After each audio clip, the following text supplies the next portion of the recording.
Tom went from being laid off to building a hyper-successful community law firm in South Carolina. His story is incredible. Welcome back to the Revenue Roadmap, the podcast designed for family law firms to learn, grow, and build their firm to new heights. My name is Tyler Dolph. I'm the CEO of Rocket Clicks, a hyper-focused digital marketing agency that works exclusively with family law firms around the country. We also own and operate our own family law firm called Sterling Lawyers that has grown to over 30 attorneys across 2 states. Today, we interview Tom Winslow of Winslow Law. Tom went from being laid off to building his community full-service law firm in South Carolina that now has over 4 locations and multiple attorneys serving a lot of different areas of law for his community. He's taken a unique approach and built a very successful firm. Make sure to check out the episode. Welcome back, everyone, to an awesome episode of Revenue Roadmap. Today we have Tom from Winslow Lawyers. Tom is gracious enough to hang out with us today. Tom, really appreciate your time. Excited to have you here. Why don't you introduce yourself to the audience and tell us a little bit about your firm? Thank you, guys. Appreciate y'all allowing me to come on and allowing the firm to be, spotlighted a little bit on your program. I am Tom Winslow at the Winslow Law Firm. We are located down in South Carolina. We have practiced in actually 29 states, 3 countries, but primarily focused on South Carolina with offices in Columbia, Myrtle Beach, Surfside Beach, and Pawleys Island. Incredible. And Tom, how long have you been at your firm? When did you start it? Give us some background on the origin Sure, absolutely. story. A lot of times, as I'm sure you might have some of the same stories, you get thrust into things in life that you don't necessarily plan on, right? Your life is not necessarily how you planned it. And so coming out of law school, I was offered a position in a little town called Georgetown, South Carolina, which took me out of Columbia, which is the capital. It took me towards the beach. When I was presented with the opportunity, I went to my girlfriend at the time, my fiance, and I said, you want to stay in Columbia or you want to move to the beach? And obviously, because of her sway, we moved to the beach. And so that's easy answer. That's where I am. I was working with that firm. I actually got laid off from that firm. They did not necessarily agree with my political positions. And I went and partnered up with a guy roughly about 12 years ago who had his own political persuasions. And about 3 years ago, he decided to pursue politics full time, turning the law firm into simply Winslow Law, which is where we were. We were at that time roughly 5 attorneys in 1 location. And over the last 3 to 4 years, we've grown to 8 attorneys in 4 locations. And so sometimes you just follow the course that's laid out for you, not necessarily what you planned. That's how it goes, right? I mean, I think I feel like we all have so many opportunities in this life, and the most successful among us are the ones that treat them as opportunities and run down that path to see what happens. Going. It's funny because a lot of times, and there's books out there that say, just say no, and no is an important word. And to me, people that say no close doors. I'm always a yes person. I always like walking through those doors, and I have the understanding that I might fail. I heard a while ago that if you're not willing to lose $1 million, you'll never make $1 billion. And so I'm always willing to fail, always willing to go bankrupt. It's not mine, it's God's. And so if he wants to give it to me, he'll give it to me. If he wants to take it away, he'll take it away. I love it. That's so great. It feels like since you took over the firm entirely, you guys have experienced some great growth, opening new offices, adding more attorneys. Tell us about that. Did it spur an opportunity to take your firm to new heights, or was that always a plan? It's amazing sometimes, as we were saying, and you know this, running a law firm is all about embracing the adversity. It's almost what litigation is, right? It's almost what every case you have is. You can't run away from the facts that you have. You have to embrace them and try to turn them into the path you want to take. And so when that situation occurred again, like 3 or 4 years ago, it was not something that was planned. It was not something that was ever on my agenda. As a matter of fact, owning a law firm was never on my agenda. That was sparked by being let go, right? So we just roll with the path we have. And I was blessed to find a multitude of good team members and with good attorneys who helped facilitate the direction of the firm. And the firm's a little bit different, at least in my mind it is. There's so many law firms nowadays that are niche law firms. They focus on one task. They do one thing, right? Family law, right? You do one thing. and you pass out the other cases or refer out the other cases. And what I learned, at least from my experience in my community, is that a lot of people here are really embracing and really wanting that community law firm, right? And so with us, we always put in our branding. We never market, we always brand, because to me, marketing is trying to get clients. For me, branding is trying to tell people who you are, and they get to choose whether or not they want to work with you. Because as attorneys, we build relationships, right? We want to have a relationship because even in the family law department, many of my cases are 3 to 5 years long. I've had cases that are 12 years long, right? You got to have a pretty good relationship with somebody that lasts 12 years. That's longer than some marriages, right? So, end of the day, it is what it is, And so we wanted to build a community law firm where people could come to us. And so we always say we're attorneys and counselors. And honestly, it's more important for us to be the counselor than the attorney. And so they come to us, and each one of our attorneys has a department. So we always work in collaboration with each other, not in competition with each other. So I have one attorney doing family law, I have one attorney doing estate planning, right? One attorney doing civil, criminal, real estate, right? And so when an issue comes up for a client or a community member, they have one law firm to come to, but they have people in each niche that know what they're doing, right? So it's a niche attorney in a community law firm. I love that approach, and it is definitely different than a number of the firms that we speak with, and obviously different than the firm that we own and operate. Sterling has made its calling in being family, exclusive family, and even niche down in family. We only do divorce and mediation. So for us, it's like building a factory, right? Of being able to be really great at a single thing. But the ideology around having a community-based firm that can serve the community in whatever it needs from all the different facets of law is really cool.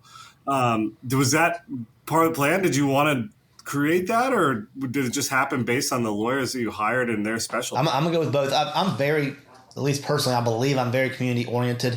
I get yelled at because all I want to do is help. And obviously as attorneys, sometimes all we do is help for free and we don't get paid for it. So we want to be there. We're very involved in the community.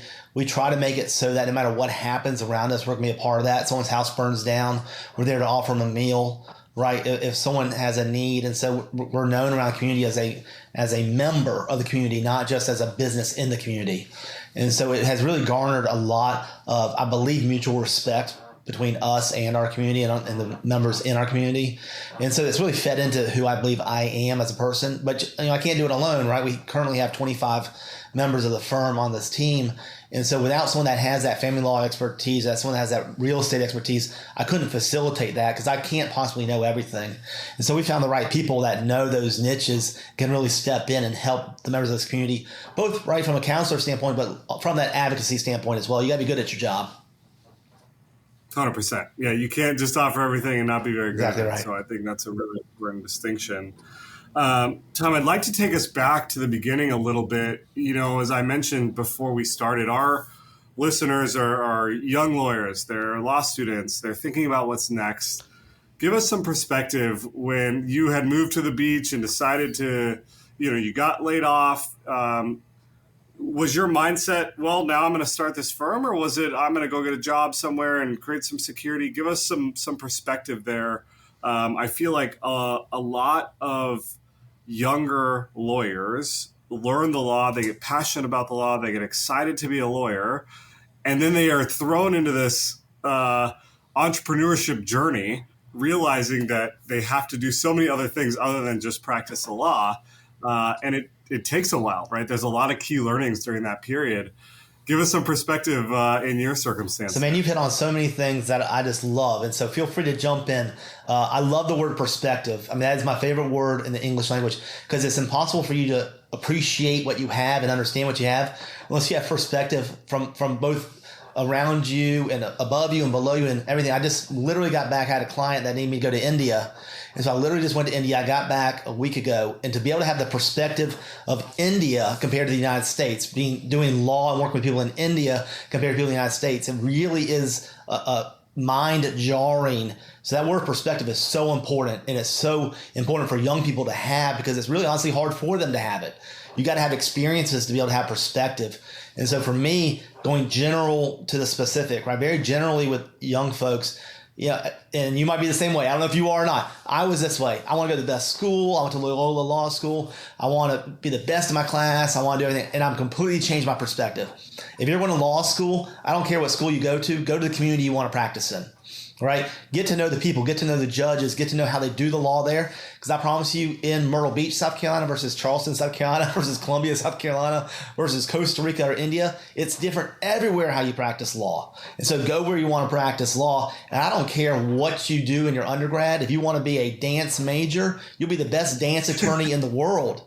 Right? It doesn't matter. Like, focus on what you love and what your passion is and go where you want to practice. I don't care where you go to. I'd rather hire someone, honestly, from Columbia, South Carolina, Charleston, South Carolina, than Harvard or Yale. That's me. I'd rather have someone that's in my community and knows how my community is than someone that's coming in not knowing and thinking they know better than everybody else. So that's just very general. Okay, it's very general for me.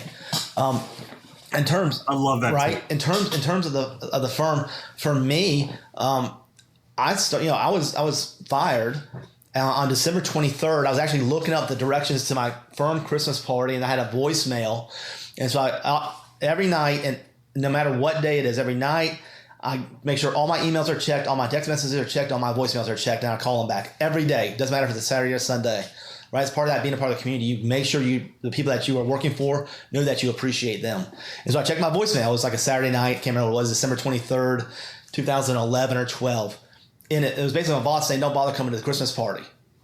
I know, right? It was a voicemail, right? Come on.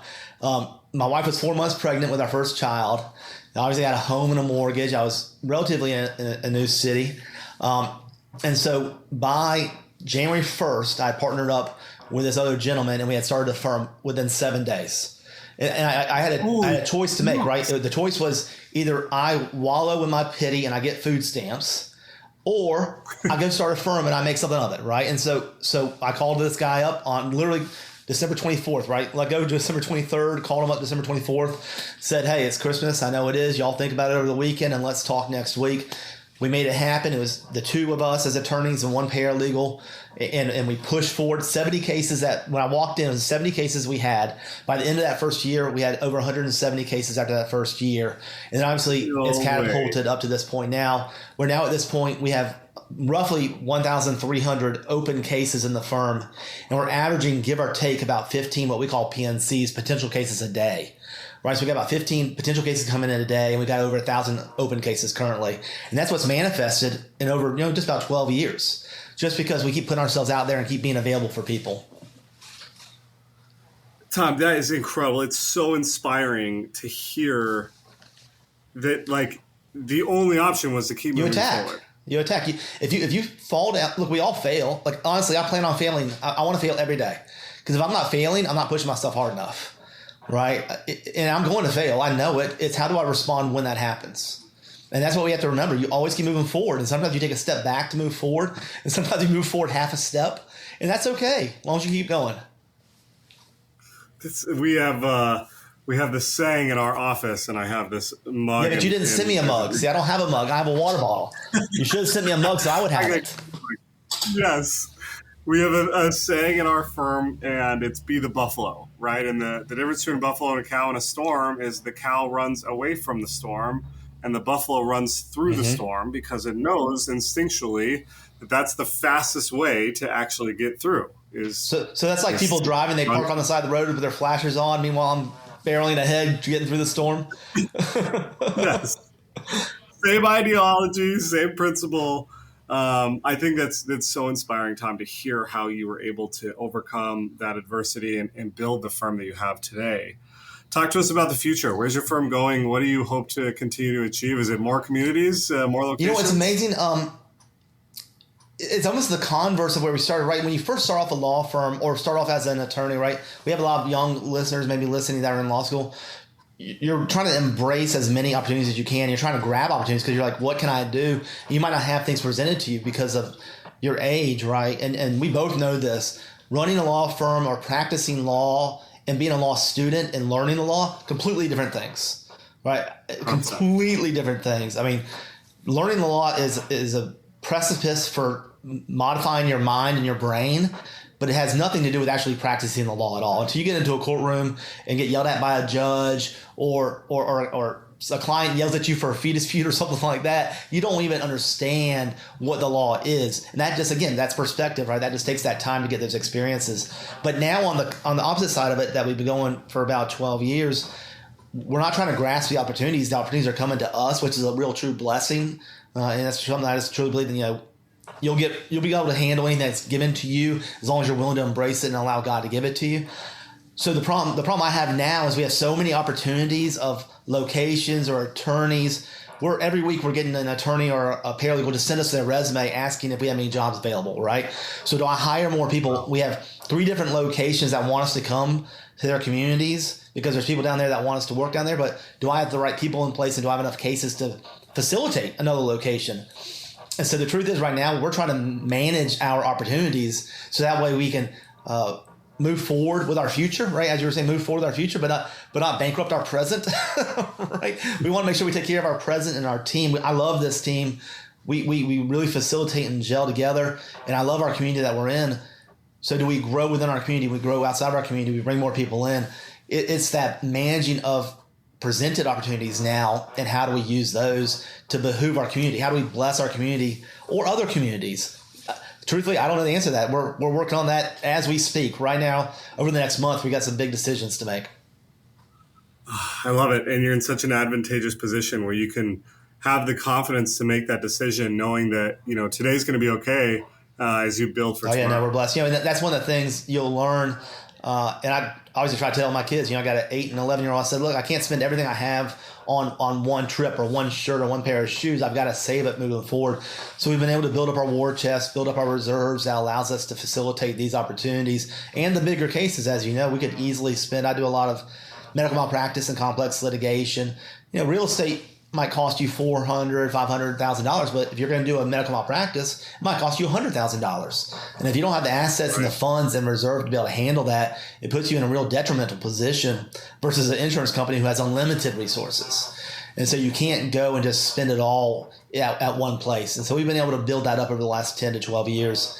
And so now we have the funds that we can do that, and hopefully the economy will allow us to do that. We'll find out. Yes, we will. Tom, this is incredible. I really appreciate your story. You have an awesome firm. What a great community story. I'd love to end our interview with how we normally end, which is talk to our audience, give them 2 or 3 pieces of advice that they should be thinking about as they're starting their own firm, going out on their own, thinking about joining another firm. What would you want to leave them with? Yeah, if I'm looking for, and I'm looking at a younger attorney, right, a law student, someone that's getting started as an entrepreneur, the key is allow your fear to be your driver force, right? You're going to be, I'm still scared. I still have fears. You kind of heard, I still have decisions to make, and I've been doing this now, and I was forced into this now for 10 to 12 years. So don't allow that fear to paralyze you. When you make no decision, that's the worst decision you can make. Make a decision and choose a path. And it might be the wrong one, and then veer when you learn that decision, or fail and try again. But if you don't make a decision, you don't keep attacking, then you fail. And what I've always told my team is don't focus on the problems, focus on the solutions. Always find a way to move forward. If you focus on the problems, that's all you'll ever see are problems. And it creates a negative attitude, and it creates a cancer within a culture. Always focus on the solution, always drive forward, and always attack. And never be afraid to move forward, ever. Oh, that's so good. Be the buffalo. Be the buffalo. Tom, thanks again for your time today. I really appreciate it. I hope you have an incredible rest of your day. And thank you, everyone, for listening to another episode of Revenue Roadmap. And thank you all for your time. I hope you're enjoying our interview series here on Revenue Roadmap. We have lots of great interviews to share with you of family law firm owners who are building their practice through lots of different means and mechanisms. There's no one way to do this. There are many ways, and we're hoping to showcase that for you here. Make sure to check out our next episode right here.